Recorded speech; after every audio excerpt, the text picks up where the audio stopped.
And it was like, okay, let's talk to the bank about getting financing.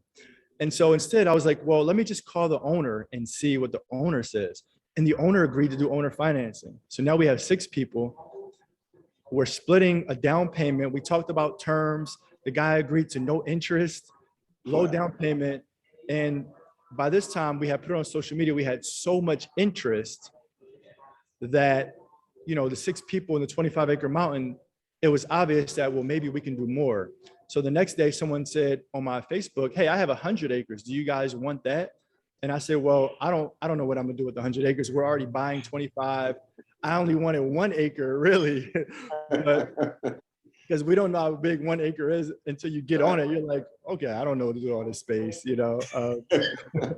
And so I'm like, you know, let's talk about the 100 acres. And we talked.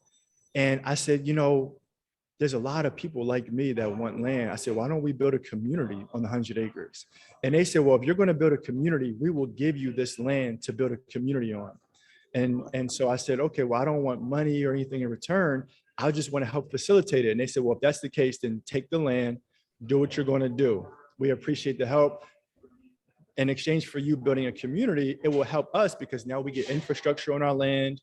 We get people if we ever want to build, you know, an estate for our family, et cetera, et cetera.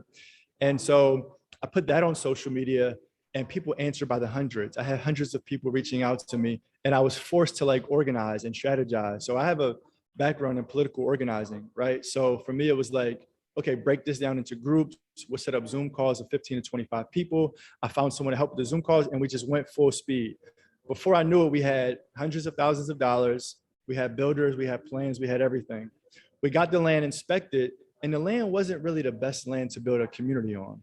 So I said, well, now that we have all these people and all this money, we don't need the free land. We can just go buy land, right? Because like we only wanted the land free because we didn't think we had the resources. But when you have 60 people dividing up the cost, you can buy anything you want. So while looking for more land, we had more people. So I was like, all right, let's find land in Atlanta. And we had a group of 12 and Brother Ben X reached out. He was the 13th person. He was the last person for this last group that we had that we were buying land with. It was a 27-acre property in Atlanta. And when he came on, he heard the breakdown and he's like, so how does it work? How much is it? And he's like, so how much, like, how does it work? And I was like, well, we break it down. We split the cost equally. And he's like, so what then? I said, well, we do this. And he's like, bro, I love it.